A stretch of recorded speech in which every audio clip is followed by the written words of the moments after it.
je vais commencer à te présenter Corinne. D'accord, ok, on y va. Alors, je suis très heureuse de vous retrouver pour une troisième conférence du wellness, retour à la source. Euh, euh, on, on se retrouve avec des conférencières spécialisées dans chacune dans son domaine pour aider le bien-être dans la cellule familiale. Et donc, ce soir, nous avons Corinne Bislich, que je connais déjà depuis quelques années et que j'avais déjà entendu parler depuis bien longtemps, qui est psychothérapeute, qui est coach d'entreprise, mais on pourrait rester vraiment très, très longtemps à décrire tout ce que tu as fait, Corinne. On va être brève, mais j'ai personnellement eu même l'occasion de t'appeler en thérapie. Euh, donc, ce soir, tu vas nous parler, Corinne, sur comment se relever de la dépression postpartum. Donc, voilà, on a notre feuille, notre stylo et Voilà. on t'écoute. Voilà. Alors, on y va. Donc, en fait, ce qu'on va commencer par faire, c'est un tout petit travail déjà de comment on va se relever. Déjà, la première chose, en fait, à la base dans la vie. Bon, la première chose, c'est on respire. Donc, la première chose, c'est de prendre une respiration. Donc, on va respirer tout ensemble. En fait, on va faire tout au long de la conférence quelques petits exercices à chaque fois pour se détendre, pour mieux aborder les notions, mieux les comprendre, mieux les intégrer, en fait, par rapport à ce que je vais décrire. Donc, on va commencer par un exercice de respiration tout simplement pour se synchroniser, pour comprendre qu'en fait, vivre déjà, c'est respirer en fait, hein. Donc, si on veut déjà se relever d'une dépression postpartum d'une dépression, ça peut être une dépression tout court, ou même si on veut se relever dans la vie ben voilà, on a tous entre guillemets, des incidents, des accidents de la vie, des choses plus ou moins difficiles à vivre, à encaisser, c'est de comprendre qu'en fait, la base dans la vie, c'est déjà de respirer. Donc, on va prendre les éléments de base, on va tous d'ailleurs les passer en revue. Donc, première connexion, la respiration. Et donc, ça va être une façon aussi de se connecter à son corps. Parce que qu'est-ce qui fait qu'on est en dépression à un moment donné? C'est qu'on ne connecte plus au présent. Et si on ne connecte plus au présent, il y a des exercices à faire, il y a des moyens d'appui pour être dans ce présent et pour y vivre en fait pleinement. Alors, premier exercice de respiration, donc ça va être un exercice tout simple. On va se lever, donc je me lève un tout petit peu. C'est ce qu'on appelle la respiration abdominale. Donc, vous mettez les mains sur votre ventre pour bien le sentir en fait. Alors, bienvenue à toutes, hein. Donc, voilà, pour bien le sentir. Donc là, on fait un exercice de respiration abdominale. Donc, on inspire, on gonfle son ventre et on expire, on creuse son ventre. Donc, on inspire, on gonfle son ventre, on expire, on creuse son ventre. Alors, pourquoi c'est très important de respirer? Parce que ça va permettre en fait de faire descendre tout le stress, de se connecter en fait déjà à son corps et de se connecter à son moi profond. Donc, on le fait une dizaine de fois tout ensemble, en fait, hein. Si vous êtes dans la possibilité de faire l'exercice, vous le faites en même temps que moi. Sinon, vous le notez pour le faire après. Mais en tout cas, faites déjà au moins une ou deux respirations pour vraiment se connecter au corps. Parce que c'est ce que j'expliquais, c'est dans une dépression, en fait, souvent, c'est qu'on n'est plus connecté à son corps. Donc, il faut déjà connecter à son corps. Et des fois, justement, après un accouchement, on va le voir tout à l'heure et on va l'expliquer en détail, il y a des raisons pour lesquelles on n'est plus connecté à notre corps. Donc, on inspire, on gonfle notre ventre. On expire, on creuse. On le fait 10 fois, en fait, 10-15 fois. Ça peut être un exercice qu'on peut utiliser aussi quand on se met en colère, quand on n'est pas bien. L'idée, c'est j'inspire, je gonfle mon ventre. J'expire, je creuse mon ventre. J'inspire, je gonfle mon ventre. J'expire, je creuse mon ventre. Donc ça, c'est un premier exercice.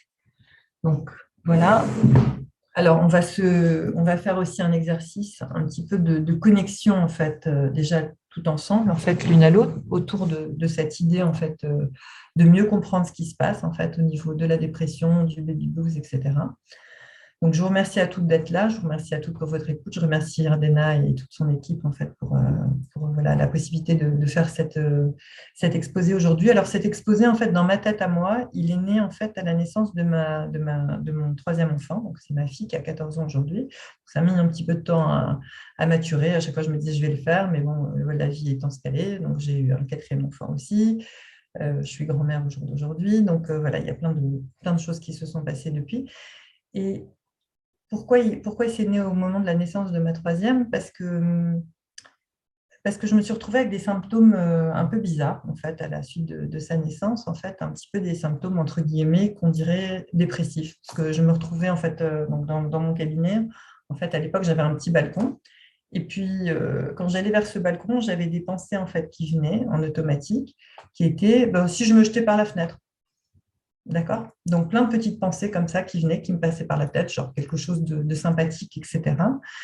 Et comme si de rien n'était. Et alors là, je me suis posée et je me suis dit, tiens, c'est quand même bizarre.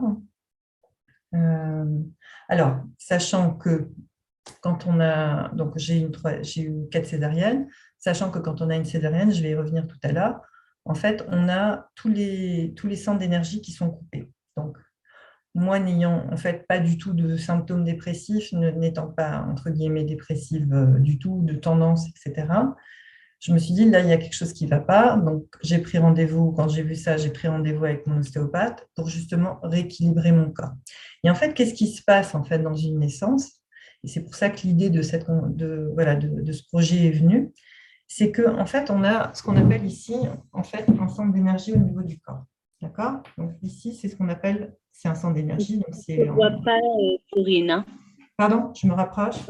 Non, en fait, on ne voit pas ta tête. On voit ton corps, mais Oui, pas on ta voit le tête. corps, mais c'est pas grave, là, parce que là, je voulais justement qu'on voit le corps 2 minutes. Le chakra racine, c'est le chakra, en fait, donc, qui est le centre d'énergie qui nous relaie à la Terre. D'accord? Ce centre d'énergie, en fait, il va être perturbé. Donc, il y a celui-là et le chakra juste au-dessus, le chakra orange, qui est le chakra sexuel. Ces deux centres d'énergie, en fait, au niveau de la grossesse, ils vont être super perturbés. D'accord? Or, une perturbation à ce niveau-là va entraîner une perturbation au niveau du cou, d'accord, de l'arrière de la tête, puisque c'est directement connecté. D'accord? Donc, qu'est-ce qui va se passer? C'est qu'il va y avoir une somme de déséquilibres qui vont se mettre en place au niveau du corps. D'accord? Et donc, on va y revenir par rapport au traumatisme, etc. Donc là, voilà, je vous dis comment est née l'idée et pourquoi c'est très important de comprendre ça et on va vraiment expliquer ça dans les détails. Alors maintenant, on va poser un petit peu le cadre de cette mini-conférence. Alors, d'abord, on va distinguer qu'est-ce que c'est en fait une dépression postpartum, qu'est-ce que c'est un baby blues, qu'est-ce qui les distingue en fait, puisque la plupart du temps, en fait, les gens connaissent plus le baby blues. Alors, le baby blues, ça intervient tout simplement. Alors, en général, c'est des fluctuations émotionnelles, justement, qui peuvent être brèves, en fait, qui interviennent juste après la naissance ou dans les 3 jours de la naissance et à 5 jours, en fait, c'est des pics. Ça concerne 50 à 70% des femmes, quelle que soit la parité, le mode d'accouchement, le mode d'alimentation du bébé. Les femmes, en fait, ont ce mini-traumatisme en fait, qui se met en place. Et donc aussi la chute hormonale qui va avec un taux élevé de prolactine. Donc, ça va entraîner quoi? Ça va entraîner des bouleversements psychiques avec diversité des signes cliniques. Des signes majeurs, ça peut être les pleurs, en fait, hein, on va pleurer. On va pleurer de joie, mais on va pleurer aussi, on va pleurer tout court parce qu'on n'en peut plus. On a aussi des pics d'humeur, on a de l'irritabilité, on a de la confusion, on a de l'oubli, on a des troubles du sommeil, de la fatigue, justement des petits symptômes dépressifs, des plaintes somatiques, quand j'ai mal là, etc. Et ça peut être de l'anxiété, et puis ça peut être aussi en fait une forme d'anorexie. À un moment donné, on ne va plus avoir envie de manger. Donc, qu'est-ce qu'il faut faire en fait dans ces cas-là? Donc, c'est déjà en fait le fait de savoir que ça peut arriver. Ça va permettre aux femmes de se déculpabiliser. Parce que ce qui est très important ce soir de prendre conscience, c'est qu'il faut, encore une fois, par rapport à tout ce qu'on peut vivre comme pression sociétale, il faut vraiment déculpabiliser, se calmer, prendre conscience de qui on est, prendre conscience de notre place dans l'univers, dans la vie, etc. Et de faire un pas à la fois. Et ça, j'y reviendrai sur cette notion d'un pas à la fois. Donc, c'est vraiment important de sensibiliser et la femme et justement aussi le mari éventuellement à ce qui peut se passer chez sa femme parce que en fait, le problème, c'est que parfois, quand une femme, elle perd un peu pied, ben, le mari il perd pied aussi. Donc, ça ne va pas l'aider à se raccrocher. Alors, il y a de rares exceptions, il y a des hommes qui sont très solides, mais la plupart du temps, si leur femme, elle ne va pas, eux aussi, ils se mettent à paniquer en fait derrière. Donc, il faut favoriser un temps d'écoute. Alors, ça peut être un temps d'écoute avec des amis, avec éventuellement, si on a sa maman, avec la maman qui peut parfois aider à comprendre l'état émotionnel qui peut être là. Ça peut être aussi de demander de l'aide, en fait, parce que les femmes, souvent, en fait, elles veulent tout faire toutes seules et elles ne veulent pas demander de l'aide. Alors, c'est vraiment les signes un petit peu précurseurs, ça va être la fatigue, l'insomnie, qui va justement, ben, parfois, justement, le bébé, il ne va pas dormir tout de suite, ou il va faire ses nuits, mais pas forcément tout de suite. Donc, il va y avoir une somme de choses qui vont faire que parfois, justement, on va se mettre dans un cercle vicieux. Donc, le baby blues, ça peut être considéré comme un moment de transition normal, en fait, qui va céder rapidement à la nécessité d'être accompagné. Mais si on est accompagné par des paroles valorisantes, par du soutien, par de l'amour autour de soi, euh, les choses, elles peuvent aller très, très bien et on peut se remettre très rapidement. Par contre, il y a des cas où, justement, ça concerne à peu près la dépression postpartum, ça concerne à peu près 10% des cas. D'accord? Alors, ce n'est pas une affection qui est rare, en fait, puisqu'elle touche justement 10% des femmes. Elle peut survenir tout au long de la première année suivant l'accouchement. Et elle a distingué par sa durée et son intensité du simple baby blues qui, lui, ne dure normalement qu'un temps bref. Et elle est également différente de la psychose puerpérale. On fera une micro-parenthèse dessus, parce que là, ça peut être carrément un épisode de délire. Alors, qu'une femme, elle se sente déprimée dans le contexte heureux de l'arrivée de la naissance, ça a justement longtemps été un tabou, ça c'est mal vu. Et aujourd'hui, en fait, euh, le fait d'en parler, ça devient un peu plus connu du grand public et on y fait un peu plus attention. Il n'en reste pas moins que c'est parfois insuffisamment diagnostiqué et traité. D'accord? Parce que justement, les femmes se sentent coupables d'avoir des émotions négatives, surtout que voilà, en ce moment, il faut tout le temps penser positif, etc. Donc non, il ne faut pas se sentir coupable d'avoir des pensées négatives, il ne faut pas se sentir coupable d'avoir des émotions négatives, il ne faut pas se sentir coupable quand on se retrouve, comme j'expliquais tout à l'heure, au moment où a germé cette idée de se dire mais qu'est-ce qui m'arrive en fait, mais juste de prendre conscience que ça, c'est comme un signal d'alarme. Quand j'expliquais que je m'étais retrouvée en fait, voilà, au balcon en train de me dire tiens, si je sautais, c'est juste un signal d'alarme que mon corps il m'envoie un message pour me dire ça ne va pas. Il faut que tu prennes des mesures. D'accord? Ça veut dire que quand une femme, elle ne boit pas, qu'elle ne boit pas suffisamment d'eau, qu'elle ne mange pas, qu'elle ne prend pas soin d'elle du tout, d'accord? Ce n'est pas juste normal parce qu'il y a un bébé, c'est juste que une femme, c'est le pilier de la maison. Donc, si elle ne prend pas soin d'elle, en fait, il n'y a personne qui va le faire à sa place. Donc, l'idée, c'est aussi, en tant que maman, en tant que grand-mère, ça peut être aussi de surveiller, en fait, quand il y a une personne qui vient d'avoir un bébé. Alors, parfois, selon les contextes, en fait, dans lesquels les personnes sont présentes, elles sont plus ou moins entourées. Mais l'idée, c'est que il y a des traitements, il y a des choses à faire. Donc, j'en parlais tout à l'heure, je disais, donc il y a l'ostéopathie qui peut aider, il y a les massages qui peuvent aider, il y a parfois le fait de parler qui va aider, il y a parfois le fait de prendre conscience en fait de toutes les émotions qu'on peut avoir. Mais ce qu'il faut comprendre, c'est qu'un déséquilibre qui est physique peut entraîner un déséquilibre psychique et inversement. Et donc, l'idée, ça va être de traiter les deux pour que la personne se sente le mieux possible. Et comme je dis, il faut 9 mois pour faire un bébé. Donc, il y a 9 mois aussi pour passer à autre chose. D'accord? Donc, l'idée, c'est vraiment de se donner le droit de prendre conscience en fait, de tout ce que ça va entraîner en fait, dans notre vie, un bébé. Alors, donc dans la dépression postpartum, justement, il peut y avoir une altération du lien entre la mère et l'enfant, justement, et ça peut avoir des conséquences, effectivement, sur le développement de la psyché de l'enfant. Alors, ça peut apparaître dès la sortie de la maternité. La femme se sent dépassée par le poids qui lui pèse tout à coup sur les épaules. Ça peut être à la 6e, 8e semaine, à la 9e, 15e semaine et jusqu'à 12 mois après la naissance. Donc, ça peut être quelques mois à un an. Donc, c'est pour ça qu'il faut être vraiment un petit peu en vigilance, en fait, par rapport à la personne, par rapport à ses émotions, par rapport à ce qu'elle vit, pour juste ne pas passer à côté de quelque chose. Et même soi-même, en tant que femme, quand on a vécu une grossesse, c'est de se donner des droits, de respirer, d'avoir 2 minutes, en fait, où on va juste prendre le temps. Ça peut même être voilà, on a couché le bébé, on n'est pas obligé de se précipiter sur le ménage directement ou sur tout ce qu'il y a à faire, etc. Mais ça peut être d'accepter de prendre 5, 10 minutes pour soi, juste pour respirer, pour juste se donner le droit de vivre. Ça peut être de se donner le droit d'aller dormir quand le bébé dort, que nous aussi on puisse se reposer si on n'a pas dormi. Ça peut être plein de petites respirations. On parlait de respiration au début, ça peut être plein de petites respirations dans le quotidien qu'il faut installer parce que même si la société nous abreuve qu'on est des superwomen, qu'on peut tout faire, qu'on peut travailler à l'extérieur, qu'on peut s'occuper du bébé, qu'on peut s'occuper de la maison, qu'on peut, etc., etc., j'en passe et des meilleurs sur les rôles de la femme, l'idée, c'est d'arrêter avec ce perfectionnisme et de se donner juste le droit de vivre. D'accord? Parce que sinon, on passe rapidement en mode survie et qui dit survie à un moment donné dit épuisement. Et qui dit, voilà, à un moment donné où le corps, il ne sait plus gérer, la personne, elle ne sait plus gérer qui elle est, elle ne sait plus gérer son stress intérieur et du coup, ben, ça va entraîner plein de symptômes. Donc l'idée vraiment, c'est de surveiller. Si quelque part on a une tristesse qui est anormale, donc il y a aussi des médecins acupuncteurs qui peuvent aider, il y a parfois de la kinésiologie qui peut aider, il y a parfois d'aller parler à une très bonne amie tout simplement, ça peut être... Mais c'est vraiment de se donner le droit, en fait, d'être, entre guillemets, ce que j'appelle toujours un bon père pour nous et une bonne mère pour nous.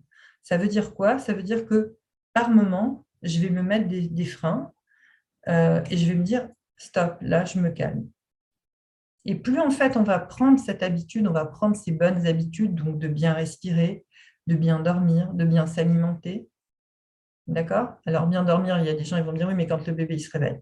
Alors, justement, quand le bébé il se réveille, OK, il s'est réveillé, mais peut-être dans la journée, à un moment donné, si lui il s'endort et que moi je peux dormir, au lieu d'aller faire du ménage, je vais peut-être aller dormir aussi, juste pour me reposer, pour être calme. Et comme ça, quand il se réveillera, je serai de nouveau en forme. Et puis après, ben, le ménage, il attendra. Il sera de toute façon là encore quelques heures après. Il va nous attendre, il n'y a aucun problème. Et au pire, on peut se faire aider aussi si on peut, ou par une femme de ménage, où de toute façon, il y a des tas de choses qui peuvent se mettre en place en fait en France, il y a des possibilités de se faire aider, donc c'est aussi de le faire, de les utiliser et de ne pas avoir peur, en fait, de demander du soutien si on en a besoin. D'accord? Voilà, donc ça, c'est vraiment une des bases. Alors, qu'est-ce que le bébé, en fait, vient dans la famille, vient bouleverser? Dans quel contexte il est? Est-ce qu'il est voulu, il n'est pas voulu, il est désiré, il n'est pas désiré? Est-ce que ce bébé, il est comme je veux, justement, parce que ça, tout ça, ça va créer aussi parfois un stress. Hein. Si ce bébé, finalement, il ne correspond pas à mes attentes, ou finalement, je ne me sens pas prête, finalement, je croyais que j'étais prête, finalement, je ne me sens pas prête. Toutes ces émotions qui vont être contraires par rapport à l'enfant, il faut juste les accepter, accepter qu'elles existent. Ça peut être de prendre un papier pour noter ses émotions, pour les évacuer, ne pas les garder en soi pour les ressasser. Donc ça peut être en écologie du système. On a parlé tout à l'heure de la respiration, on a parlé de faire attention au sommeil, on a parlé de faire attention à l'hydratation, on a parlé de faire attention à la nourriture. D'accord? Alors, si quelque part, on n'a pas, voilà, on n'a pas des tonnes de force pour se cuisiner des bons petits plats, etc., et qu'il n'y a pas forcément quelqu'un qui va nous en cuisiner, à ce moment-là, c'est vraiment de faire des choses plus simples, mais avec une bonne hygiène de vie. Ça veut dire qu'il faut qu'il y ait des fruits, il faut qu'il y ait des vitamines. Ce qui est très important, en fait, au moment d'une grossesse, c'est vraiment de se complémenter. Et j'insiste là-dessus. Hein. Moi, j'ai eu mon premier enfant et on n'a pas suffisamment insisté avec moi. J'ai perdu une dent à mon premier enfant parce que je manquais de fer et de magnésium. D'accord? La dent est tombée juste après la naissance de mon premier enfant. Donc, si on peut éviter ce genre de choses, parce que voilà, il peut y avoir aussi des carences en calcium. Et justement, la prise de poids vient parfois justement de toutes ces carences. D'accord? Donc, il y a des femmes comme ça qui vont prendre du poids. Alors, je dis toujours privilégier les fruits, donc une alimentation saine, et pas des biscuits industriels, pas des bêtises. On essaye de limiter au maximum les dégâts. D'accord? Ça ne veut pas dire qu'on ne doit pas en prendre du tout. Je suis pas ayatollah, mais simplement d'essayer de privilégier 80% de bonne nourriture et quitte à ce qu'il y ait 20% de mauvaise, parce que voilà, on en a besoin. Mais quand vous avez besoin de chocolat noir après une grossesse, c'est simplement parce que votre corps il est carencé en fer. D'accord? Il est carencé en magnésium. Le magnésium, on le retrouve dans les bananes. Le calcium, ça peut être de manger une amande par jour pour qu'on ait nos apports, en fait. Et c'est très important après une naissance. Pourquoi? Parce que déjà, on a un effort physique qu'on a fait, d'accord, au niveau du corps, selon l'accouchement qui a été plus ou moins facile. on va avoir des perturbations au niveau du corps. Et ces perturbations, il faut accepter qu'elles existent, en fait, parce que les gens, en fait, maintenant, ils ont eu un accouchement et puis ils font comme si de rien n'était. D'accord? Et ça, c'est faux. Je veux dire, ça peut perturber le corps de la femme, ça peut perturber son fonctionnement. Moi, j'avais une dame qui avait aussi des troubles, justement, cognitifs après son accouchement. Elle n'arrivait plus à marcher correctement. On a fait ce qu'il fallait, c'est-à-dire que on a travaillé avec elle, on a travaillé avec... j'ai surveillé qu'elle aille bien chez l'ostéopathe, etc., pour qu'on voit si le corps était bien rééquilibré au niveau de l'axe. Hein, parce qu'il faut bien comprendre qu'au niveau de l'axe, on a les hanches ici. D'accord? Les hanches, en fait, c'est comme des hanches du bateau. C'est comme si on voit un bateau. D'accord? Et donc, il y a ce mât du bateau, donc, avec les mains. Et donc, vous imaginez un axe au milieu. D'accord? Et parfois, en fait, avec l'accouchement, l'axe, il est comme ça. Donc, il y a des gens qui vont avoir des difficultés à marcher, à récupérer leur corps, parce qu'au moment du passage du bébé, soit il y a eu un traumatisme parce que la personne elle est venue sur la personne, soit il y a eu, j'en sais rien, la sage-femme qui a un petit peu trop appuyé sur le bébé, soit il y a eu un mouvement qui a été fait un peu brusque. Et tous ces déplacements, ça peut entraîner des traumatismes chez la mère, mais ça peut entraîner des traumatismes chez l'enfant. Parce qu'il y a des bébés qui pleurent tout le temps. Moi, je me souviens d'une histoire comme ça que j'avais eue avec un de mes patients. Une patiente donc justement qui vient me voir et qui m'explique que bon, voilà, dans la crèche où elle fait garder son enfant, en fait, on commence à la regarder de travers parce que le petit tape tout le monde. Et donc, en fait, voilà, donc il y avait des suspicions qu'il serait maltraitant avec elle, etc.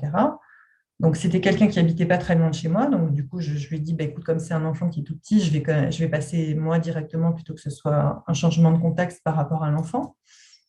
Donc, j'arrive chez cette personne et je me rends compte en fait que ce petit, en fait, il avait un mal de tête, mais terrible, parce que bon, j'ai une possibilité par rapport à mon travail de me brancher sur les émotions de la personne et sur ce qui se passe dans son cœur. Donc, ce petit bonhomme, en fait, quand on se branchait sur lui, on avait un mal de crâne qui commençait tout autour de la tête. Et en fait, je lui ai posé la question s'il était né par cuillère, enfin avec des cuillères, si on avait extrait avec des cuillères, s'il avait beaucoup pleuré. Elle m'a confirmé les deux faits. Donc, c'est des choses que, voilà, on a fait une première correction. Après, je l'ai envoyé chez une amie qui était ostéopathe. On a travaillé. L'enfant est devenu super calme, super mignon, super gentil. C'était un amour. Il n'y a plus jamais personne qui l'a soupçonné de maltraitance envers son fils. Donc, ce qu'il faut comprendre, c'est que le traumatisme que la mère peut subir par rapport à un accouchement, parfois l'enfant aussi va le subir parce qu'il va y avoir des cuillères, il va y avoir des ventouses, il va y avoir tout un tas de contextes en fait, qui peuvent créer aussi après des symptômes chez l'enfant, puisque l'enfant, s'il revit l'accouchement traumatique, il va se réveiller la nuit, il va se réveiller en sursaut, d'accord? Parce que c'est un traumatisme. Et si on fait comme si ce traumatisme n'a pas existé, alors à ce moment-là, il va y avoir des symptômes derrière. Est-ce que pour tout le monde, c'est clair, en fait, jusqu'à présent? Est-ce que je dois réexpliquer des choses ou est-ce que c'est clair? S'il y en a qui peuvent me faire un petit pouce pour me dire si c'est OK, juste pour me montrer que voilà, tout est clair. Très clair, merci. D'accord, OK, super. Voilà, donc si jamais vous avez des questions, on les posera en fin de mini-conférence. Donc, alors, accueillir un enfant, c'est quoi en fait? C'est l'insérer dans une famille, c'est l'insérer dans un projet familial, c'est l'insérer dans un contexte donné avec aussi une transmission par rapport à ce que moi j'ai envie d'apporter à cet enfant, par rapport à ce prolongement que je veux qu'il soit, entre guillemets, de mon désir de vie, en fait. Et il y a la notion de projection. Donc cet enfant, il va être porteur de projets, il va être porteur de joie, il va être porteur d'espoir, mais il va y avoir parfois des difficultés, en fait, parce que est-ce que cet enfant, il est comme je l'avais rêvé? Est-ce qu'il n'est pas comme je l'avais rêvé? Est-ce qu'il répond à mes attentes? Est-ce qu'il ne répond pas à mes attentes? Est-ce que j'arrive à entrer en interaction avec lui?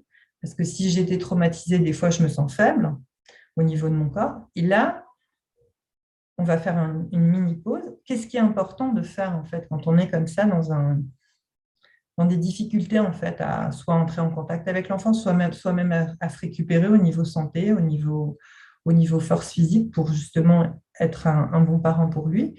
On va parler tout à l'heure de qu'est-ce que ça va être finalement devenir parent. Et parfois, en fait, dans les difficultés qu'on peut avoir dans la relation en fait, avec cet enfant, il va y avoir ces problèmes d'interaction. Donc là, c'est ce que je disais tout à l'heure. Qu'est-ce qu'il faut faire? Il faut pas après pas. Ça veut dire day by day. En anglais, il y a une expression qui dit, voilà. Ça veut dire que si pour le moment, je n'ai pas toutes les forces que j'aimerais avoir, eh ben, chaque pas que je fais pour me relever, par exemple, il y a des femmes qui ont aussi eu des césariennes, des fois elles ont été faciles, des fois difficiles, c'est day by day. Ça veut dire petit pas par petit pas. Exactement comme quand on a eu un traumatisme physique, une opération, etc. C'est day by day. Ça veut dire pas après pas, jour après jour. Ça veut dire que je vais faire des petites actions à chaque fois dans la bonne direction. Et si c'est juste de m'être levé de mon lit et d'être allé me doucher parce qu'il fallait que je m'habille pour aller m'occuper du bébé, et ben c'est pas grave, d'accord? Si ce pas, d'accord, on va imaginer que le bébé se réveille, on lui donne à manger, après voilà, le bébé s'est endormi, on va aller se doucher, on va reprendre des forces, on va se lever, ça va nous paraître à chaque fois des montagnes à gravir en fait, d'accord? Mais chaque montagne, chaque petit pas que j'ai fait dans la bonne direction, eh ben, je me félicite. Je ne suis pas en train de me condamner. Parce que parfois, ce qui va faire du mal aux gens, c'est les histoires en interne qui se racontent sur eux. C'est la pression de la société, c'est la pression de la famille, de vouloir être parfait. Donc, l'idée, d'accord, la connexion Internet est instable, en fait. Il y a quelqu'un qui me dit ça, je ne sais pas si... Voilà. Donc, est-ce que tout le monde m'entend là où ça va ou... Oui? Oui. D'accord, ok. Bon, alors c'est bon. Alors, en fait, l'idée, c'est vraiment de se donner le droit de faire des petits pas dans la bonne direction et de s'en féliciter, de ne pas, en fait, vouloir tout de suite être comme la voisine qui en a, mettons, on va dire, qui en a 7 ou 8 et puis qui fait tout très bien et qui est parfaite. Ben, nous, ce n'est pas grave si on n'est pas momentanément. Ce n'est pas grave si tout n'est pas à 100%. On fait comme on peut au mieux et c'est très bien comme ça. D'accord? Parce que c'est ces jugements, ces histoires internes que les gens ils vont se raconter sur eux qui, des fois, vont leur faire un mal incroyable. D'accord? Parce que, voilà, ils vont se comparer, ils vont se dire, elle fait mieux que moi, etc. On arrête avec les comparaisons, on arrête avec toute cette pression. Oui, il y a une pression sociétale, mais on n'est pas obligé de rentrer dans tout.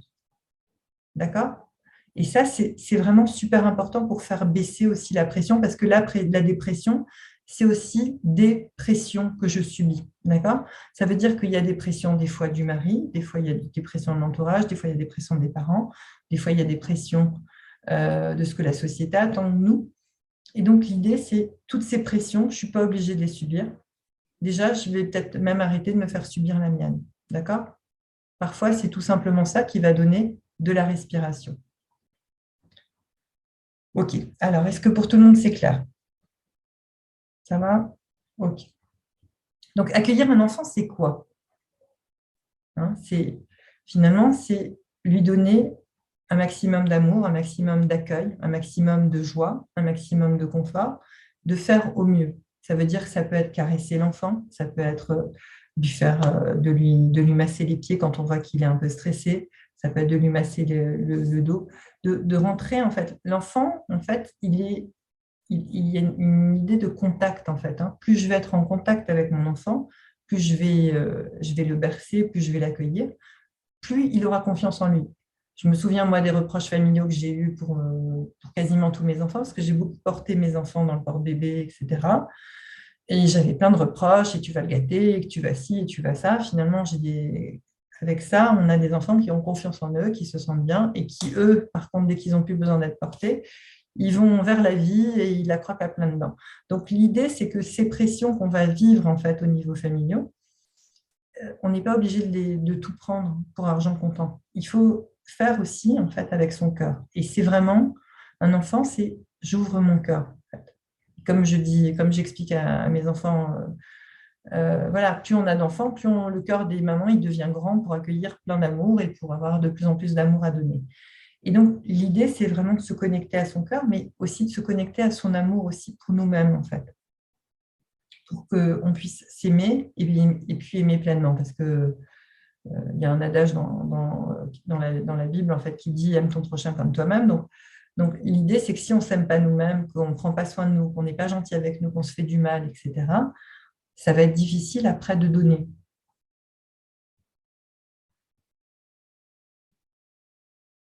Alors, l'idée, c'est qu'au fur et à mesure que l'enfant y grandit, ben, on devient parent et on devient parent d'un enfant d'abord de quelques mois, ensuite il grandit, etc. Et donc, c'est toute cette somme d'adaptation qu'on va vivre en fait au quotidien avec l'enfant. Et cette somme d'adaptation, c'est aussi à nous, en fonction de notre vécu, en fait. Hein. Il y a des gens qui ont été, il y a des gens qui ont été des fois maltraités dans leur enfance, donc ça va être aussi d'accepter de digérer aussi toutes ces émotions qu'on a vécues pour ne pas en fait redonner à l'enfant la douleur qu'on a vécue aussi. D'accord? Donc c'est aussi de savoir en conscience qu'est-ce qui se passe quand mon enfant, alors j'ai un cas comme ça avec des parents en fait dont les enfants se mettent beaucoup en colère. Euh, alors ils font beaucoup de caprices. Ils me disent mais comment est-ce qu'on réagit par rapport à ça? Ça peut être intéressant des fois juste de ne pas réagir et d'observer la scène avec ce qu'on appelait, tout ce que je vous ai montré au début de la conférence, la respiration abdominale, et de comprendre qu'est-ce qui se passe en moi quand cet enfant il fait ça. D'accord? Et bizarrement, parfois, il va y avoir des connexions qui vont se faire en fait avec votre histoire de vie ou avec des douleurs qu'on a vécues dans l'enfance, ou ça va être des compréhensions des mécanismes qui peuvent se jouer entre bourreau et victime. Et, et parfois, justement, ben, en fait, ça va complètement désamorcer la chose. Et ça peut être aussi d'interroger l'enfant en lui demandant qu'est-ce que tu veux que je fasse pour toi? Qu'est-ce que tu as besoin que je fasse maintenant quand toi, tu vis cette contrariété, ce caprice? Qu'est-ce que tu veux que je fasse pour toi? Qu'est-ce que tu attends de moi? Et parfois, ça peut suffire avec un enfant. Parfois, ça peut suffire à désamorcer pas mal de conflits. Mais encore une fois, c'est je deviens parent au fur et à mesure. Donc, qu'est-ce que c'est devenir parent? C'est aussi d'avoir des attentes réalistes avec son enfant. Ça veut dire que je ne peux pas demander à un bébé de 6 mois de ranger ses jouets. Ça peut vous paraître ridicule, mais j'ai déjà eu des cas, alors on va changer les âges, mais j'ai déjà eu des cas où j'avais ça d'une façon très ferme de la part des parents qui vraiment étaient très énervés parce que leur enfant ne m'écoutait pas. Mais il faut juste que je vois aussi si ce que je donne comme ordre à mon enfant, c'est adapté en fait à ce que je lui demande. C'est adapté à son âge, c'est adapté à sa maturation psychologique. Nous, quand on a eu notre premier enfant, on est allé voir un pédiatre à l'époque qui nous avait expliqué que notre enfant de 2 mois faisait des caprices. Et donc, moi, j'ai dit Amen, j'ai bien écouté ce que le pédiatre m'a dit, je suis sortie, je suis allée voir un autre pédiatre puisque je me doutais bien que mon enfant, il avait quelque chose d'autre, parce qu'à 2 mois, il n'a même pas la maturation psychologique pour faire des caprices. Donc, l'idée, c'est de ne pas avoir des attentes démesurées par rapport à l'enfant, par rapport à l'âge qu'il a. Alors, ça peut être de se renseigner de nos jours, en fait. Il y a des informations qu'on peut trouver facilement sur Internet, développement psychologique d'un enfant de 1 à 2 ans, qu'est-ce qui se passe, qu'est-ce que je peux attendre de lui à tel âge, à telle période. Il y a des livres là-dessus, il y a des livres qui sont très sympathiques, que moi j'aime bien, en fait, qui sont de Anne Bacchus, en fait, qui donne le développement psychomoteur de l'enfant de 1 à 3 ans, de 3 à 6 ans. Donc, c'est des petits livres de poche et puis ils sont bien, ils sont didactiques, ils peuvent être lus par les hommes et par les femmes parce que c'est des courtes séquences dedans où on explique, voilà, qu'est-ce qu'on peut attendre d'un enfant de 1 an, qu'est-ce qu'on peut attendre d'un enfant de 1 an et 3 mois, qu'est-ce qu'on peut attendre, voilà, comment est-ce qu'on interagit avec lui, comment est-ce qu'on gère le sommeil, etc.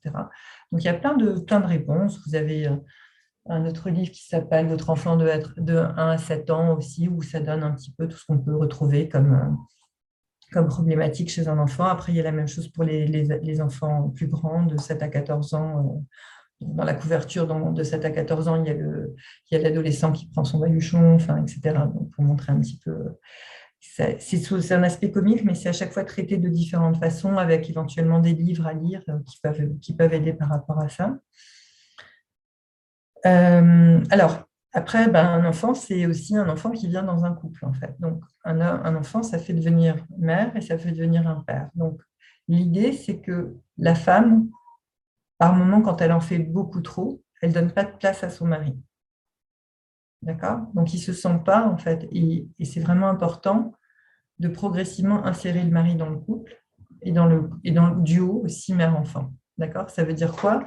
Ça veut dire que je vais être fort, en fait, c'est pas ne pas demander d'aide, comme on le croit en tant que femme souvent, mais être fort, c'est demander de l'aide. En fait, on voit bien que nos chefs d'État, ils ont 50 conseillers, 50 ministres, 50 personnes autour d'eux.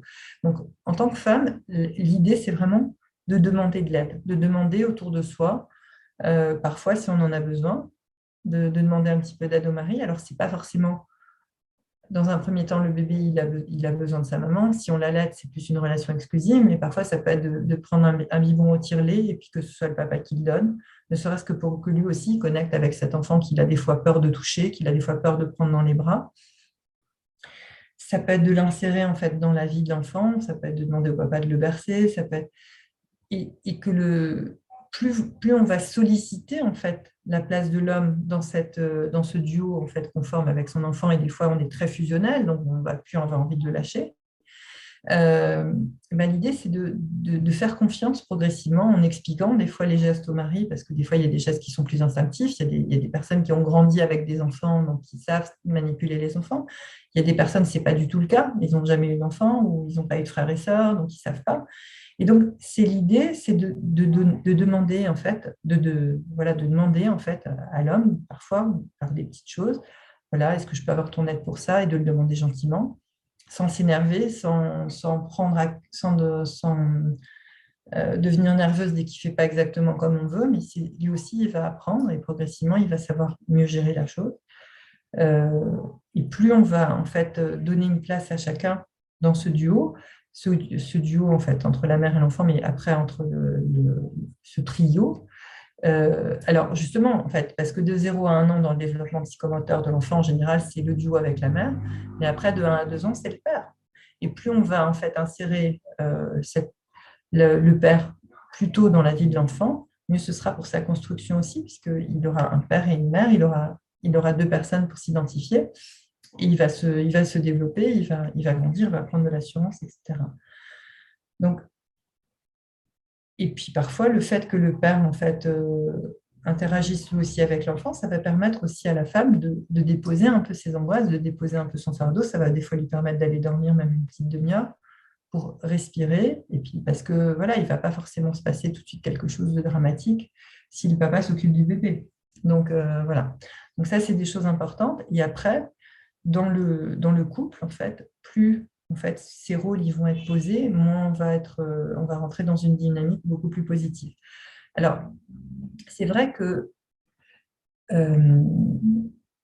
après une grossesse, parfois, ça peut être difficile pour une femme de reprendre une intimité.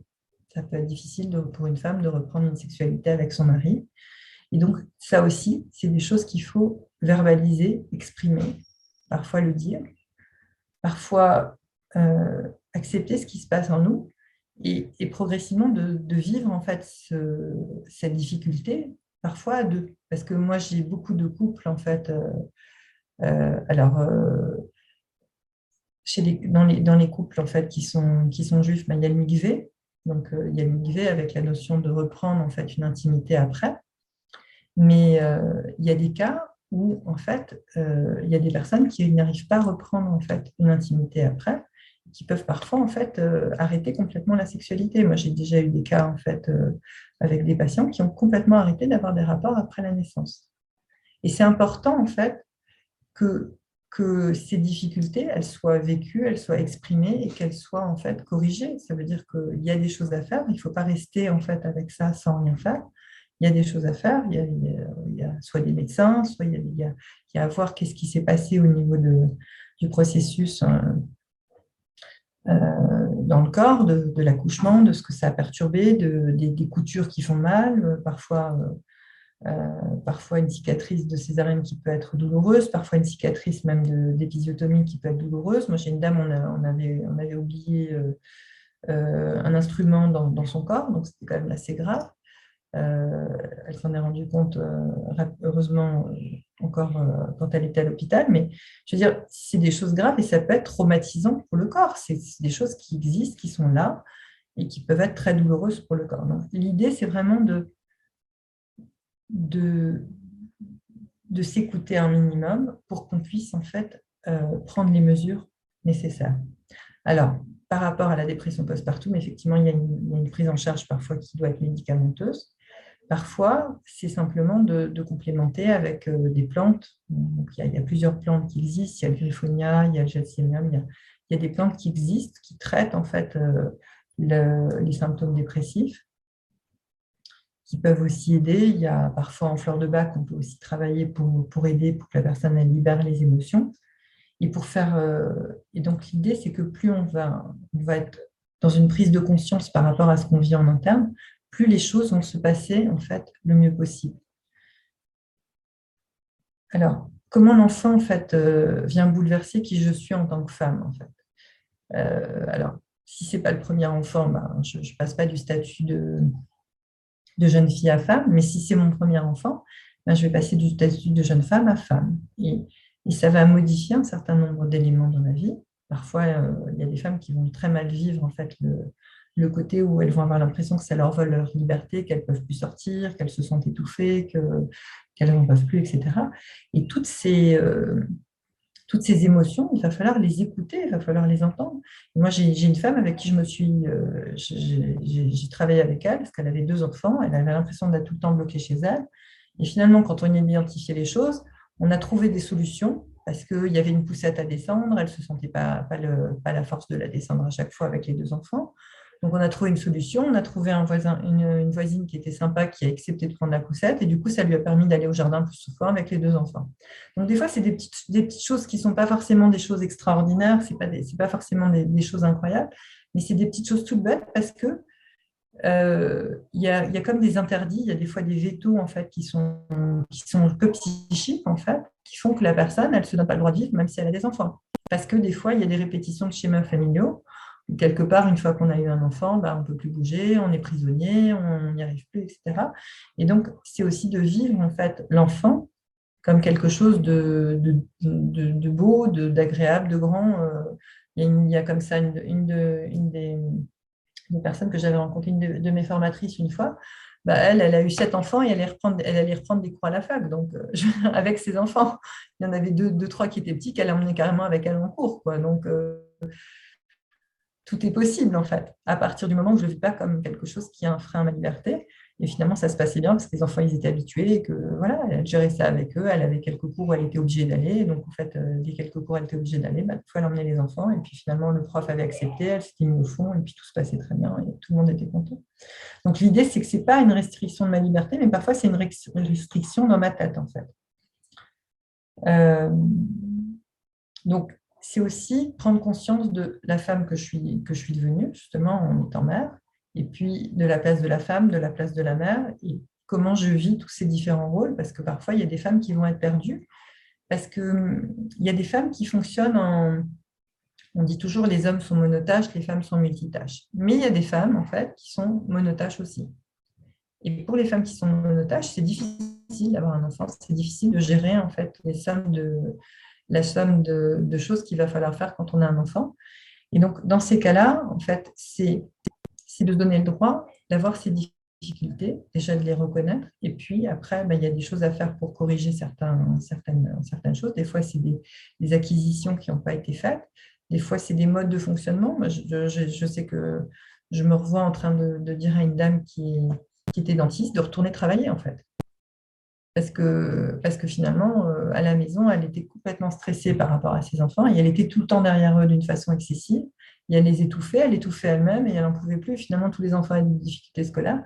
Je lui dis, écoutez, prenez un prof et retournez travailler, quoi. Je veux dire, c'est pas, ça suffit, quoi.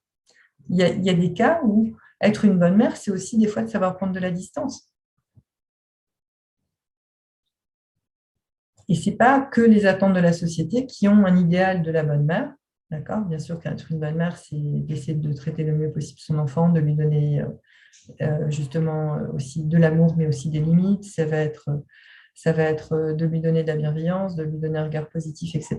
Mais parfois, si certaines femmes sont plus masculines que féminines, bah, il ne faut pas avoir peur aussi de ce qu'on est, en fait.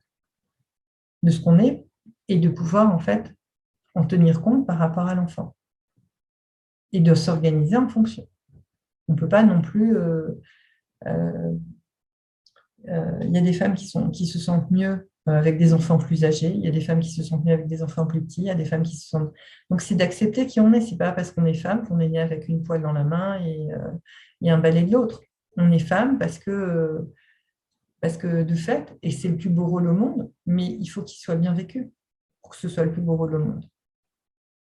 Et donc, de parler aussi de ces difficultés, de ne pas hésiter à en parler avec des amis autour de vous, avec des personnes qui vous aiment, qui vous veulent du bien. Et donc, comment est-ce qu'on sort de la dépression? Encore une fois, c'est petit pas par petit pas. D'accord? Donc ça, c'est très important, cette notion de petit pas par petit pas. Après, c'est de travailler en écologie du système. Je propose souvent à des femmes, en fait, qui n'en peuvent plus de la cuisine, des repas, etc. Je leur dis, ben, qu'est-ce qui vous empêche de préparer 3 repas en même temps? Comme ça, il y en a 2 où vous êtes invités. D'accord? Et vous posez les pieds sous la table. Il n'y a rien qui vous en empêche. Donc, faites-le. Une soupe, ça peut se préparer pour plusieurs jours. Il y en a une partie même qu'on peut congeler. Je peux faire d'autres légumes quand je cuisine un légume, je peux en cuisiner d'autres, etc., etc. Ce qui fait que je peux m'asseoir aussi et je peux me détendre et je peux me reposer. Je n'ai pas tout le temps besoin de me mettre en rush, en pression, etc. Prendre conscience qu'on a mis 9 mois en fait à avoir un bébé, prendre conscience qu'on peut mettre 9 mois sans remettre. Ça veut dire que si on a pris un petit peu de poids, d'accepter aussi que ce poids, pardon, il va partir. Donc, au fur et à mesure. Excusez-moi, je vais juste aller boire. J'ai oublié de mettre la bouteille d'eau à côté. Je vais juste prendre une petite seconde de pause. Pendant ce temps, peut-être notez vos questions. Notez les questions qui vous viennent, puisqu'on va bientôt s'arrêter dans 5 minutes. On va s'arrêter. Si ça se calme, c'est bon. Alors, je vais peut-être pas aller boire le verre d'eau tout de suite. Je vais le boire après. Donc, va prendre ton verre d'eau, Corinne, on t'attend. D'accord. Va prendre ton verre d'eau, on t'attend. D'accord. Alors, pendant ce temps, notez vos questions si vous en avez par rapport à ce qu'on vient d'exposer. Non, ça va, ça s'est calmé. Donc, encore une fois, donc on met 9 mois sans remettre, donc je l'ai expliqué tout à l'heure, faire attention au sucre. Tout ce qui est sucre industriel, c'est mauvais, c'est acidifiant pour le corps, d'accord? Donc on en prend le moins possible. Ça peut être pour tout le monde et pour tous les âges. C'est très important en fait de faire attention à sa consommation de sucre. C'est vrai que le sucre est apparu en renfort, que ce soit avec le Coca-Cola, avec toutes les boissons sucrées, etc. C'est quelque chose qui n'est pas nécessaire. Et c'est quelque chose qui est très acidifiant pour le corps et qui, des fois, va justement entraîner de la prise de poids. D'accord? Qui va être inutile parce qu'on n'a pas besoin de tout ça. Donc, je parlais tout à l'heure de ne pas hésiter à s'en remettre à des professionnels, donc ostéopathes, acupuncteurs, des massages, de prendre des soins. Donc, aussi de prendre conscience de ce que l'accouchement et ce que la grossesse a provoqué et a bouleversé dans mon rapport à mon corps pour que je puisse de nouveau être dans mon corps. Alors là, justement, on va faire un petit exercice pour être dans le présent. D'accord? Alors, il y a un petit exercice tout bête pour être dans le présent. Alors, est-ce que selon vous, une dépression pendant la grossesse existe aussi? Alors ça, je vais y revenir tout à l'heure. Alors, on fait juste l'exercice pour être dans le présent. Donc, comment est-ce qu'on fait pour être dans le présent? Tout simplement, on va, en fait, vous allez, comme moi, en fait, vous connecter. C'est-à-dire, on va se connecter, là, on est assis, donc la plupart d'entre vous, vous êtes assis, donc vous vous connectez à la chaise. Vous sentez la sensation que vous avez en étant assis sur la chaise. D'accord? Bonjour. Vous sentez la connexion que vous avez en m'entendant. D'accord? Donc, vous écoutez, vous voyez que vous entendez des sons, vous entendez mon son, ma voix, mais vous entendez peut-être des sons qui viennent de la rue, vous entendez des sons qui viennent peut-être de l'appartement parce que voilà, il peut y avoir un enfant qui parle, votre mari qui vous pose une question.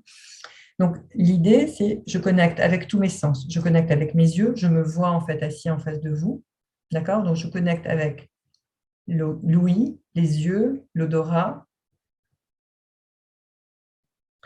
la chaise. D'accord?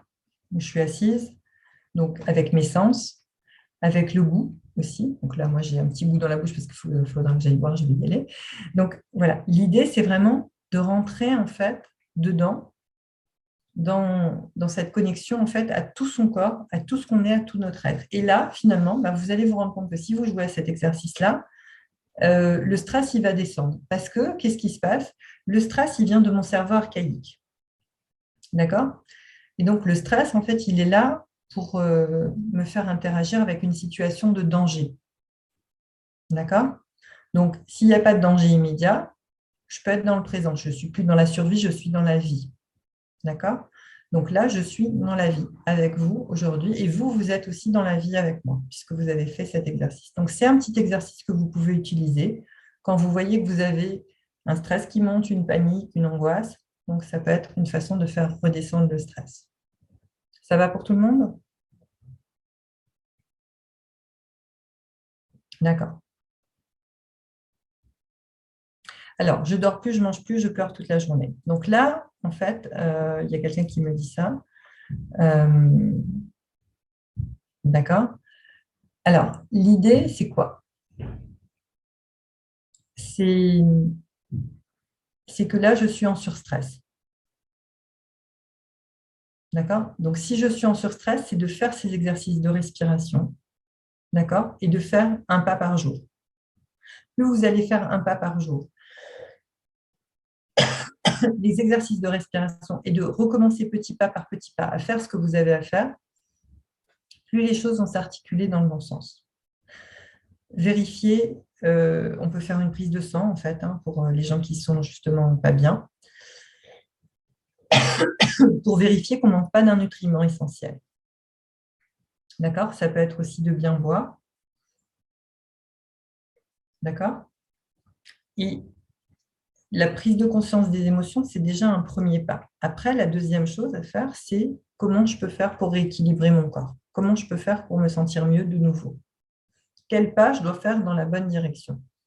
Et plus je vais faire des petits pas dans la bonne direction, je ne dis pas qu'on va trouver à la seconde tout de suite la solution à ce qui ne va pas, mais plus je vais faire des pas dans la bonne direction, quand j'ai trop de tristesse, c'est mes poumons. Donc, forcément, c'est la respiration qui est touchée. D'accord? Si je me sens tout le temps triste, c'est que c'est au niveau de mes poumons que ça se situe. Si je me sens tout le temps crevée, c'est que je n'ai pas de fer. C'est que je suis peut-être anémiée. D'accord? Moi, mes réserves de fer, encore une fois, je l'ai dit tout à l'heure, elles étaient à plat. 3 jours après la naissance de mon fils, j'ai une dent qui est tombée. D'accord? Donc, c'est important d'être vigilant par rapport à ça. Donc, maintenant, il y a des compléments alimentaires qui s'appellent pour la maternité, etc. Mais en France, il y a par exemple Faire Plus Plante des laboratoires Floradix qu'on peut prendre en cachet. Et donc, dedans, on a plein de plantes et on a justement du magnésium, etc.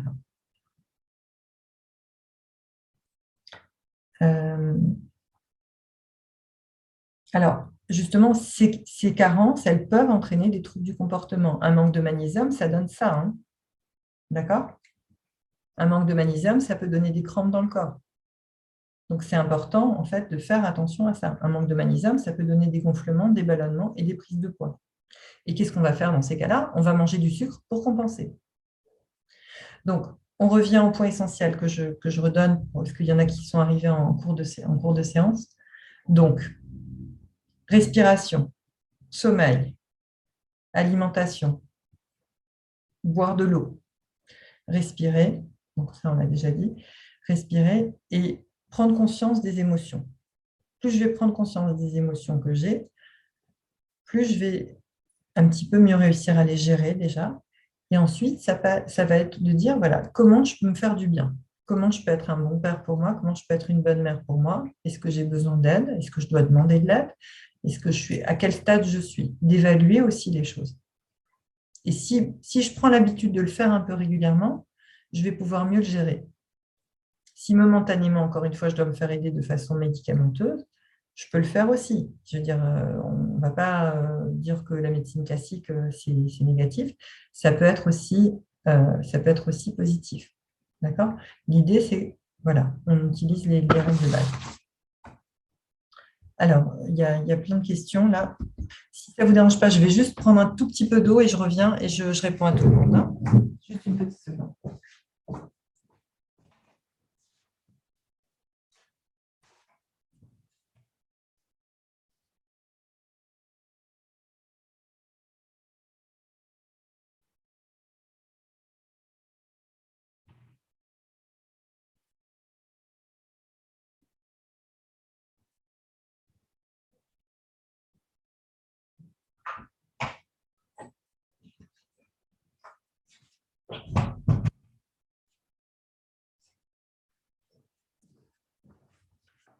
Voilà. Alors, je vais commencer par toutes les questions. Je reprends les questions depuis le début. Hein. Alors, il y a une dame qui me demande en fait, est-ce qu'une dépression peut exister pendant la grossesse aussi? Bien sûr, il peut y avoir en fait des chocs émotionnels qui vont faire qu'à un moment donné, on va être en dépression. Donc oui, bien sûr, ça peut exister pendant la grossesse. Et encore une fois, on reprend en fait les éléments de base en fait pour remédier. En fait, on évalue déjà la chose, on essaie de comprendre qu'est-ce qui se joue en nous, qu'est-ce qui nous a choqué, Et s'il y a des choses qui nous ont choqués, parfois, il y a des choses à libérer pour qu'on aille mieux. Des fois, il y a un stress émotionnel qui va entraîner un blocage au niveau physique. Des fois, il y a un stress émotionnel qui va engendrer un blocage au niveau émotionnel qui va faire qu'on va être tout le temps dans la même émotion. Il y a des gens, des fois, qui sont bloqués dans la colère. Donc, c'est le foie, en fait, après, l'estomac, qui va en prendre un coup. Voilà. Alors, le Covid ne s'est pas aidé, nous, les femmes, on était seules. Donc, ça, c'est clairement. Et pour accoucher à la maternité. Donc, tout ça, c'est des traumatismes, en fait. Et c'est des traumatismes à libérer pour qu'on ne reste pas bloqué dans le passé, qu'on soit dans le présent de nouveau, parce que c'est le meilleur moyen pour avancer. Alors, il y a quelqu'un qui me demande mon numéro de téléphone, donc je vais laisser mon numéro de téléphone. Alors, mon numéro de téléphone, c'est 01 77 47 02 65. Je répète, 01 77 47 02 65. Voilà, donc pour celles qui veulent me téléphoner. Après, j'ai un autre numéro aussi, c'est le 0586 42 41 55. 0586 42 41 55. Et j'ai un téléphone par WhatsApp aussi, c'est 00 33 6 20 42 41 55. Voilà. Donc, gardez là mes coordonnées de toute façon, donc si jamais vous avez besoin de les avoir. Alors, est-ce que j'ai répondu à tout le monde?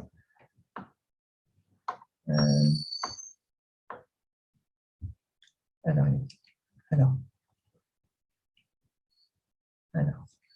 Ah voilà, donc là j'ai les autres questions, c'est bon. Alors, donc le téléphone c'est fait, le Covid c'est fait.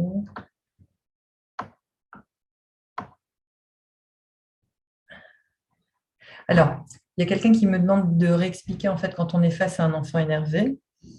Alors, quand on est face à un enfant énervé, en fait, parfois l'idée c'est de réagir. C'est-à-dire, c'est pas. Alors, des fois, ça va être de réagir, ça peut être un enfant qui pique une colère. On peut lui dire, écoute, tu vas piquer ta colère dans ta chambre, et quand tu es calmé, tu reviens. Parfois, on a une réponse à donner à l'enfant. Si l'enfant il pleure parce qu'il a soif, idéalement, c'est lui donner un verre d'eau dès qu'on peut. Si maintenant, c'est une colère qui n'est pas fondée, qui n'a pas vraiment de base, à ce moment-là, ça va être de dire à l'enfant qu'il a le droit d'être en colère, qu'il a le droit d'être énervé, mais voilà, juste que vous, là aussi, vous êtes peut-être un peu fatigué, peut-être que, voilà, que vous n'avez juste pas envie de l'entendre, donc d'accepter que votre enfant, il peut aussi aller dans sa chambre et se calmer. Après, si c'est des colères qui sont récurrentes, c'est de ça dont je parlais la dernière fois, enfin au début, juste il y a quelques minutes dans la conférence, si c'est des colères qui sont récurrentes, si c'est un enfant qui se braque tout le temps, il faut voir quelle est la souffrance que l'enfant a derrière et qu'est-ce qui se rejoue par rapport à nous aussi derrière. Parce que parfois, on va prendre conscience du mécanisme qui se met en place et que l'enfant, en fait, parfois, il va créer des situations pour attirer votre attention. Donc, si maintenant, vous prenez conscience, en fait, de la logique qui est attenante, en fait, à son énervement, parfois, ça va libérer la chose, tout simplement. Voilà. J'espère que j'ai répondu. Si jamais je n'ai pas répondu, vous me redonnez la question.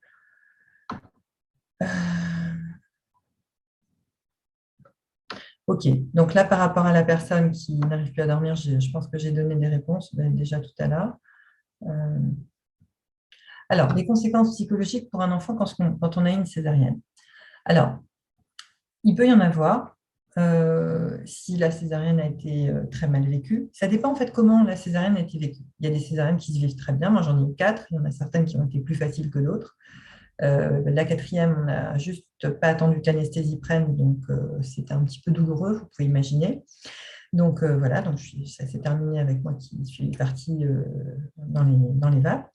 Donc il y a des césariennes qui sont plus difficiles et qui peuvent avoir répercuté sur l'enfant, parce qu'il y a eu aussi un répercuté sur la mère. Mais il y a des césariennes qui peuvent se vivre facilement. Donc ça dépend en fait de ce qui s'est passé dans la césarienne. Après, une césarienne, c'est un enfant qu'on a aidé à sortir. Donc, l'idée, c'est que si après, dans le mode éducatif, mon enfant est trop dépendant tout le temps, dans ma façon de l'éduquer, c'est-à-dire que je ne me pousse pas un petit peu à lui aussi interagir, à lui aussi prendre des décisions, à lui aussi avancer, ça va être plus difficile pour lui de faire les choses par lui-même. Maintenant, si quelque part c'est stimulé par vous autrement, à ce moment-là, ça va se désengrammer tout seul. Voilà, je ne sais pas si j'ai répondu. Après, vous pouvez me donner peut-être le cas de la vôtre pour que je puisse répondre plus précisément.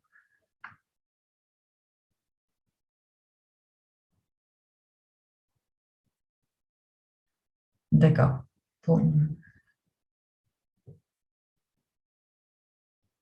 Alors, il y a quelqu'un qui me pose une question par rapport à la dépression, qui a perdu un bébé, mais je n'arrive pas à comprendre par rapport à la question. Vous avez un enfant, il y a pas, il y a une fausse couche à 8 mois. Comment ça s'est passé? Juste précisez-moi un peu les choses, parce que là, je ne peux pas tout de suite répondre à la question que vous me donnez comme ça. Donc, ça, oui. Donc là, il y a 4 nouveaux messages. Alors, je vais lire les messages.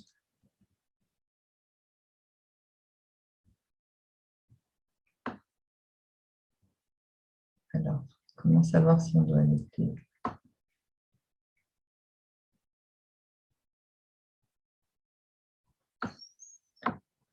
Alors, l'allaitement, je dis toujours aux personnes, en fait, il faut comprendre que l'allaitement, ce qui est hyper important, c'est, je dirais, c'est de tenir, si on n'a pas forcément, si on sait que dans la famille, il n'y avait pas beaucoup de lait, c'est-à-dire il y a des femmes qui produisent beaucoup de lait facilement et c'est facile d'allaiter pour elles, il y a des femmes pour qui c'est plus compliqué d'allaiter. Donc, c'est juste de prendre conscience qu'une maman ne se remplace pas, un biberon se remplace. D'accord? Donc, ça veut dire que si on n'arrive pas et si on ne se sent pas le cap. Maintenant, comme je dis toujours, essayez de tenir un mois. Parce que dans le premier mois, il y a les nutriments, les anticorps, il y a plein de choses. Après, tout le reste, c'est du bénéfice. Donc, c'est bien d'avoir du bénéfice aussi, mais c'est du surplus. Ça veut dire que si quelque part, on ne le sent pas, il y a toujours une petite partie où il faut se forcer, mais encore une fois, en France, il y a Action pour l'allaitement, il y a des numéros qui existent qu'on peut consulter. On peut avoir de l'aide par rapport à ça. Il y a plein d'endroits où on peut avoir de l'aide et parfois, ça va être simplement, moi je me souviens de cette scène en fait avec mon deuxième enfant. Et j'avais une amie qui allaitait super bien et qui tout se passait très bien pour elle, merveilleusement. Et puis qu'elle, on avait juste marre d'allaiter et qui avait envie d'arrêter. Et moi qui avais envie d'allaiter et qui avait des difficultés avec l'allaitement à ce moment-là. Et donc, j'avais téléphoné à Action pour l'allaitement. Il m'avait dit simplement parlez à l'enfant, dites-lui qui vous fait mal et vous allez voir, ça va aller mieux. Effectivement, juste avec ce conseil-là, ben, voilà, j'ai parlé à mon bébé, je lui ai dit qu'il me faisait mal, etc. Alors que je parlais pour d'autres choses avec le bébé, mais ça ne m'était pas venu à l'idée de lui dire qu'il me faisait mal. Et ben, ça s'est calmé et après, j'ai pu allaiter mon bébé pendant longtemps. Donc, c'est juste de voir si ce qui ne va pas dans l'allaitement, c'est quelque chose de structurel. Des fois, il y a des enfants qui sont très voraces et qui mangent tellement qu'on on n'arrive pas à produire le lait qu'il faut, selon les femmes. Il y a des femmes qui ont des seins, Dieu bénisse, avec tout ce qu'il faut, etc. Mais il y a des femmes, elles n'ont pas, voilà, sont pas une production qui se fait automatiquement aussi bien. Donc, c'est de voir. Après, il y a des eaux spéciales qui existent, il y a des infusions qui existent avec des plantes dedans qui permettent d'avoir plus de lait, etc. Mais voilà, après, ce n'est pas égal selon les enfants.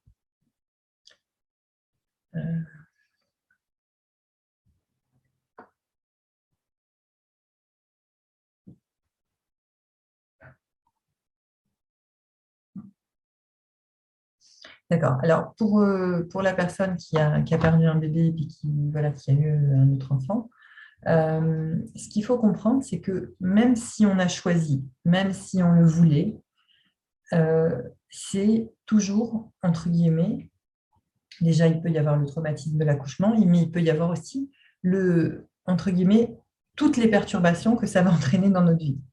D'accord? Et donc, il peut y avoir aussi cette chute hormonale dont on a parlé au début, qui fait aussi que au niveau hormonal, on n'a pas ce qu'il faut. Parfois, si on a eu le bébé un peu plus tard, alors on peut avoir aussi au niveau hormonal des choses qui se passent. Donc ça, c'est de vérifier. C'est vraiment important de vérifier. Et parfois, ce côté très triste, en fait, ça peut venir juste d'une carence en calcium. D'accord? Donc ça, c'est vraiment à surveiller et de voir en fait quelles sont les émotions qui se jouent, pourquoi finalement ce bébé il n'est pas tout à fait comme je voulais, ou peut-être j'ai trop de pression du mari, ou peut-être j'ai trop de pression de la famille, ou peut-être j'ai trop de pression. Donc, c'est de prendre conscience des pressions, encore une fois, qui sont autour. Voilà, je ne sais pas si j'ai répondu, et sinon peut-être on peut en parler en privé éventuellement si jamais il fallait. Alors, désolée de revenir. Alors, il y a quelqu'un qui me demande de revenir en fait sur la respiration abdominale.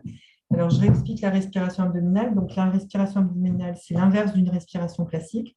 J'inspire, je gonfle mon ventre. J'expire, je creuse mon ventre. Je fais ça 10-15 fois. Ça va me permettre de me poser dans mon corps. Après, on a parlé tout à l'heure du chakra racine. Donc, on va faire un exercice tous ensemble qui peut être aussi un exercice qui peut être à faire en fait après un accouchement, qui peut aider à repositionner justement le bassin dans l'axe, comme on en parlait tout à l'heure avec le mât du bateau. C'est de positionner ces deux jambes, en fait, les pieds en parallèle au sol, les bras dans le prolongement du corps, on ferme les yeux et on imagine qu'on a des racines aux pieds et que ces racines, elles viennent prendre de l'eau dans la terre et que cette eau, elle monte et elle descend dans tout le corps. Et si vous faites ça, ça va vous donner un moment de calme et de bien-être.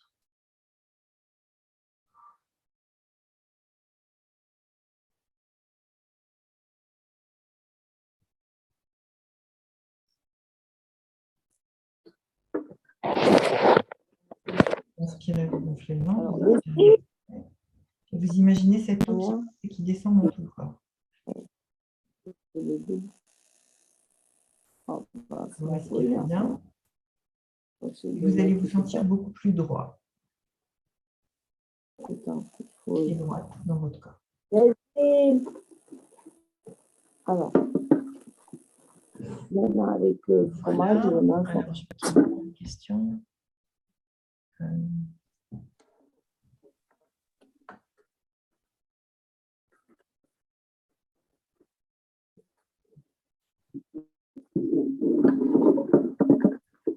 Est-ce que j'ai répondu à tout le monde? Est-ce qu'il y a encore des questions?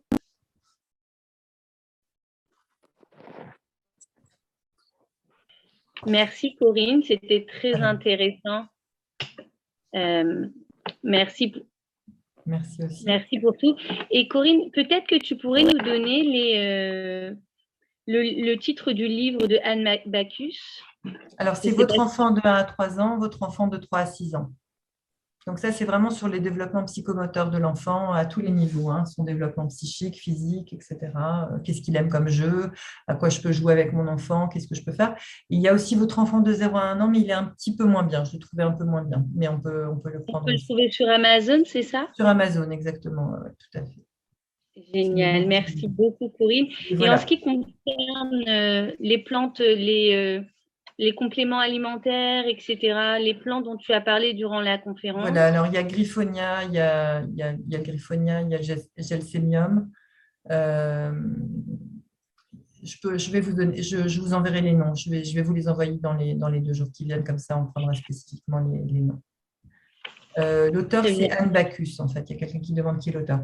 Alors, pour conclure, parce que je sais qu'il y a des gens qui sont arrivés pendant la séance, comme je le dis, une maman, et un papa aussi d'ailleurs, mais une maman, c'est le pilier de la maison. Et donc, si elle ne prend pas soin d'elle-même, personne ne le fera à sa place. Donc, il ne faut pas attendre toujours l'aide de l'autre, mais ça peut être aussi, quand on voit qu'on ne se sent pas bien, quand on voit que ça ne va pas, ça peut être des fois demander de l'aide d'une sœur, ça peut être demander de l'aide d'une meilleure amie, de lui dire, écoute, est-ce que tu peux venir 1 heure juste avec moi, que je puisse me reposer, ou est-ce que tu peux me préparer?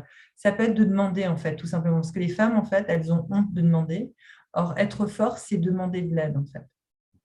Comme j'ai expliqué tout à l'heure avec l'analogie des chefs d'État. Les chefs d'État, ils sont entourés de tas de conseillers. C'est des gens qui sont puissants. Donc, si quelque part, on veut aussi retrouver notre puissance, parfois, retrouver notre puissance, ça veut dire de demander de l'aide, ou parfois, ça peut être juste de prendre les 5 minutes de pause qu'il faut. Voilà. Voilà, j'espère que pour tout le monde, c'est clair.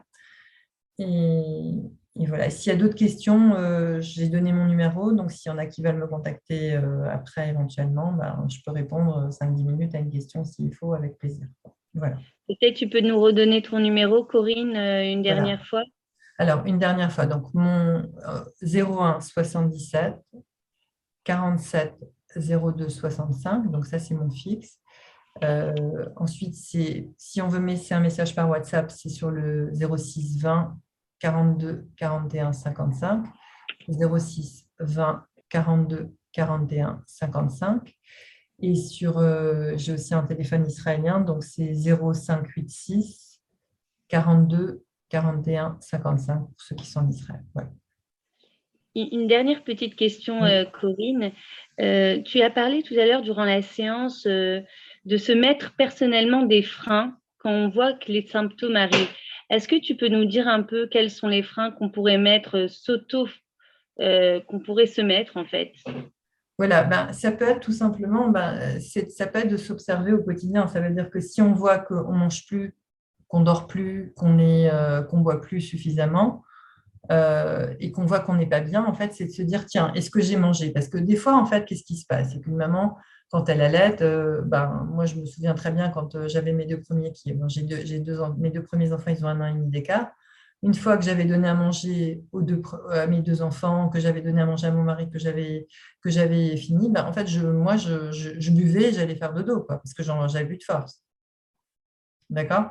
Donc, l'idée là, c'est que ce n'est pas le comportement à avoir. Normalement, il faut manger. Il faut prendre soin de soi. Donc, l'idée, c'est vraiment de manger, d'apporter en fait les nutriments. Donc, c'est de regarder, est-ce que j'ai respiré aujourd'hui? Est-ce que quand je vois que la tension, elle monte en moi, est-ce que je ne peux pas la faire redescendre? Donc, ça peut être, je respire. Oui, il y a mes 4 enfants qui me demandent quelque chose en même temps, maintenant, à l'instant. Alors, est-ce que je ne peux pas dire, Alain, voilà, je te donne à toi, après tu me laisses m'occuper de ta sœur, ensuite tu me laisses t'occuper de ton frère, etc. Est-ce que je ne peux pas en fait, poser les choses pour que tout ne soit pas tout le temps en même temps? Pourquoi? Dès que, en fait, quelque part, quand la pression, elle monte de trop, qu'est-ce que je peux faire pour la faire redescendre? Tout simplement. Et c'est là les freins. C'est-à-dire que je ne suis pas obligée de monter en mayonnaise à chaque fois. C'est vrai que des fois, il y a plusieurs choses qui arrivent en même temps, mais je ne suis pas obligée de monter en mayonnaise à chaque fois. Je peux faire une chose à la fois. Absolument. Voilà. En tout cas, tu nous as donné des clés en main vraiment pour se relever déjà, de connaître les symptômes, de savoir quelle aide Voilà. on peut aller chercher et surtout se remettre en question avec toutes ces clés. Au final, c'est la base, s'alimenter, s'hydrater, dormir, prendre soin de soi, de donner de l'amour pour pouvoir en donner plus à nos enfants, demander de l'aide. C'est la base en tout cas. Merci Exactement, c'est beaucoup. des bases. C'est des bases, mais c'est vrai que c'est important de les répéter. Et c'est vrai que c'est important aussi de prendre conscience du traumatisme de la naissance et que parfois il a été plus ou moins bien vécu et que si ce n'est pas traité, ça va entraîner des stress. Et ces stress-là, des fois, c'est ça qu'on va appeler dépression.